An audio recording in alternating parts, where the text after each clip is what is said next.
Okay, our next speaker is Abigail Branson from Tennessee Gamma. She will explain to us lost in the divergent zone.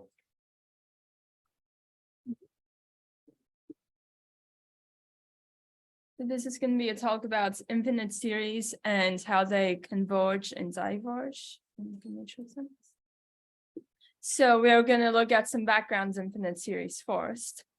And the first one we're going to look at is the sum of the reciprocals of the squares, which we will find to be equal to pi squared over 6. And I found the proof for this in Don Coleman's 6 Ways to Sum a Series article. And then the next one, the reciprocals of the fourth powers, and you're going to sum all of those up to infinity. That's going to be equal to pi to the fourth over 90. And I found that on Stack Exchange by America Tavares. And then a series related to those. And then these will help us later in the talk when we are finding sums for different summations.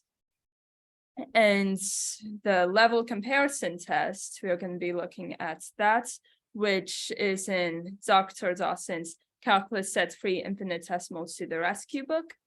And then looking at convergent series and divergent zones. So the first one is the sum of the reciprocal of the squares. We are going to look at a trigonometric identity. If omega is pi divided by 2n plus 1, then we have cotangent squared of omega plus cotangent squared of 2 omega, all the way out to cotangent squared of m omega. It's going to be m times 2m minus 1 over 3. So when x is between 0 and pi halves, we'll have x is between sine of x and tangent of x. Then we can square that, take the reciprocal, and on the left side, one can be replaced with sine squared of x plus cosine squared of x. And then we can see sine squared of x on the left are going to cancel to be 1. And then on the right, cosine squared over sine squared is going to be cotangent squared. And then we have this inequality, and we can flip it. And then if we replace x for k omega, and we have omega, and then we add that to with 2 omega and 3 omega, 4 omega, all the way out to m omega, then we get this top line here. And on the right, we have m times 1, so we can pull that one out. And based on our inequality or on our trigonometric identity from the last slide, we see the sum will be equal to m times 2m minus 1 over 3. So then we get this. And then we can multiply by omega squared, which is equal to omega divided by 2m plus 1. And then we can factor through, pull out pi squared over 6 on the left. And we can see we can also pull it out on the right. And then as we take the limit from m to infinity of both sides, we will find that it's going to be equal to pi squared over 6 because the coefficient of the numerator and the denominator of the m squared terms is going to be that. So then by the squeeze theorem, we figure out that the sum we were looking for is pi squared over 6. And this is a story in summation. So Liliana and Julie were best friends taking calculus together. Liliana was the type of person who frequently fell into daydreams. But today there was an exam after the lecture. So when Liliana started daydreaming when the teacher explained how the sum of the reciprocals of squares was first found by Euler, then Julie knew she had to act. Julie began thinking of ways to get Liliana to stop daydreaming by the end of the lecture without causing an embarrassing commotion. We'll leave her to plan. So the sum of the reciprocals of the fourth power, we will use a Fourier series to find this. And the Fourier series is pi to the fourth over 5 plus the sum of that, and then cosine of n pi times cosine of nx. And when we replace x with pi all across, we will get the cosine of in x to be cosine of in pi, so that will be squared. And then that will be like the 1 or -1, it's going to be squared, so it's going to be just 1. And then we will get on the bottom line, we find 1/n squared, which we had just found. So we know that's going to be pi squared over 6. And now we have all constants and just the sum that we are looking for. So we can pull that out and we get it to be pi to the 4th over 90. And then this is Gym 25 in the infinite series book. So the sum of 1/n squared, where n is not a square number, so 2, 3, 5, 6, 7, 8, 10. So the sum of all of the terms is equal to the sum when n does not belong to us, plus the sum when n does belong to us. So when n doesn't belong to us, we can like switch around the force equation. So we have the from 1 to infinity minus when it does belong to us. And then the first one stays the same. And the second one, when it is a square number, we know that it will be squared. So then it will be to the 4th power there. And we know both of those summations. So we get pi squared over 6 minus pi to the 4th over 90. And the level comparison test for series. Suppose the sum from 1 to infinity a sub n is a series A with non-negative terms. If for every positive infinite hyperreal integer omega, either A, 1 over a sub omega is in the convergence zone, then A converges. Or B, 1 over a sub omega is in the divergence zone, then A diverges. So it's looking at the last term and taking the reciprocal of it. And then it will be on one of these levels or some level in between all of that. So if it is in the upper parts, then we know that it will converge. And if it is in the lower parts, then we know it will diverge. But for some of them, it will have different a sub omegas. So some of them might be in the convergence zone and some in the divergence zone. So we are going to be looking at those series. So we will define a Dreamer subsequence to be an infinite set of terms in a series, however sparse they may be. For some omega, the reciprocal of the omega term of the subsequence lies in the divergence zone. And the Dreamer series is one that contains a Dreamer subsequence. So Julie realized that Liliana was in the divergence zone, but she could not get there since only daydreamers can travel along Dreamer series. Unless, when there is a convergence series, Julie can use it to travel to the corresponding level in the divergence zone. Julie first searches for a converging Dreamer series close to the convergence zone at the omega level.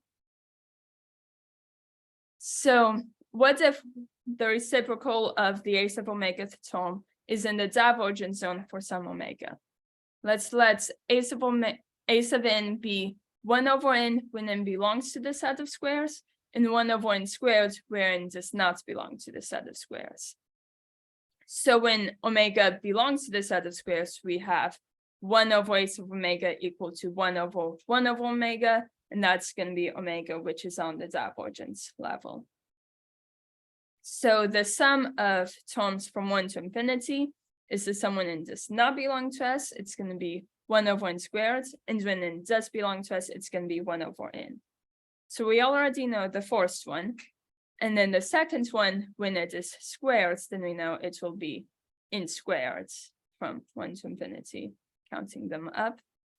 And then we can replace that with pi squared over 6 times 15 on numerator and denominator. And we get it to be there. So not only does it converge, which means Julie can travel to that place to look for Liliana, but it also has a nice sum, which is cool. So now we're going to look at the omega to the p level, where P is less than or equal to 1. So like a more generalized version. Suppose P is 1 over K, where K is an integer. And A sub n is 1 over into the 1 over K if n belongs to S, and 1 over n squared if n does not belong to S. Where S is 1 to the 2K, 2 to the 2K, 3 to the 2K, 4 to the 2K, etc. Then the sum from 1 to omega of A sub n will be the sum when n does belong to S into the 1 over K, plus when n does not belong to S, 1 over n squared. So that will be from 1 to infinity. The first parts, we plug in the into the 2K because it will always take that form, and 1 over K. And then that will cancel out to be n squared. And then the second one we'll know is less than or equal to the sum of 1 to infinity, 1 over n squared, which is equal to pi squared over 6. So then we have 2 pi squared over 6, so it's pi squared to the third. Since P is always going to be between 0 and 1, by the density theorem, there exists 1 over K such that 1 over K is between 0 and P. So 1 over K will be on a lower level than omega to the P.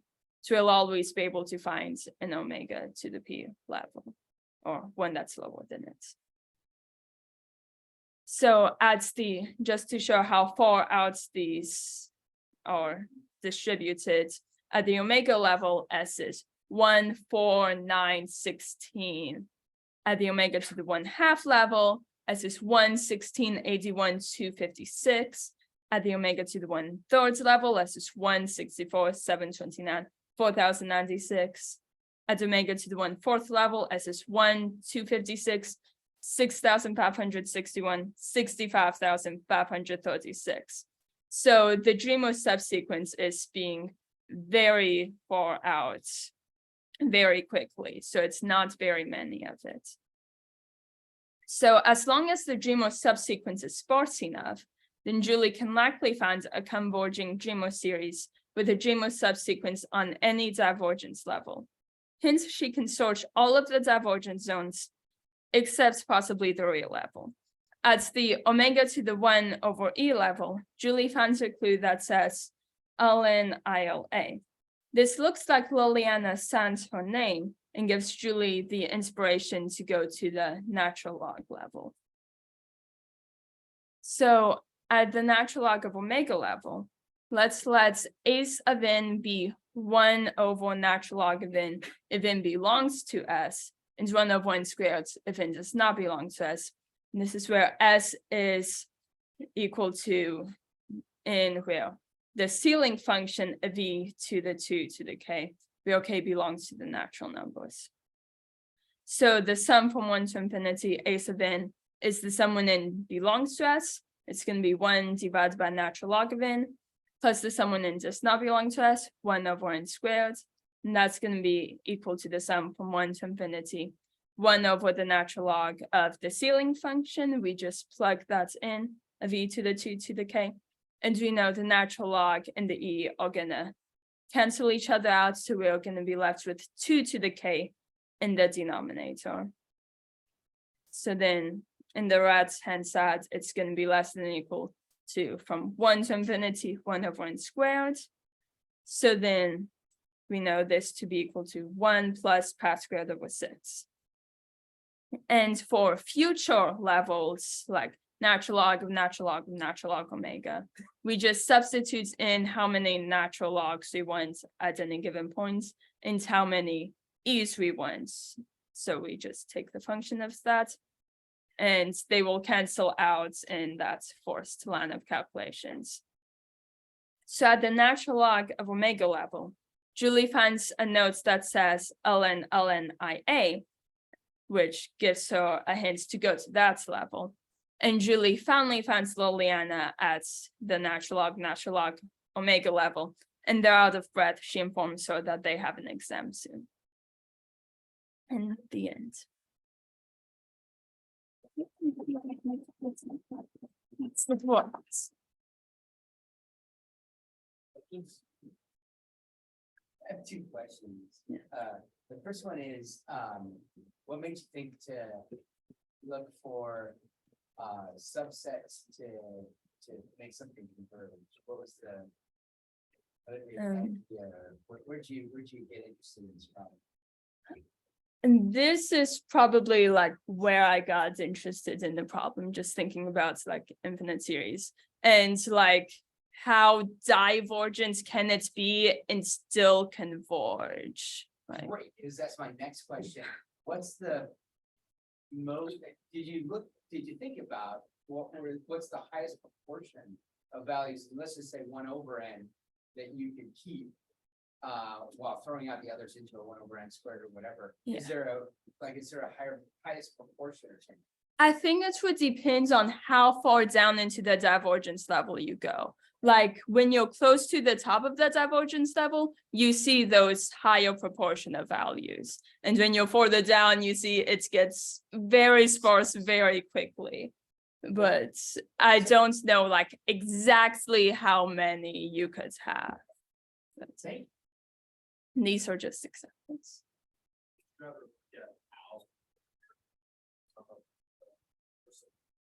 I did look at it. It was in the 6 Ways to Sum a Series article, but it was like there was something about it not being extremely precise or according to a mathematical notation.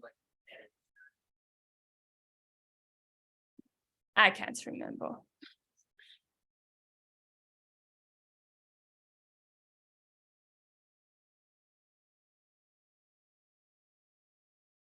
Thank you.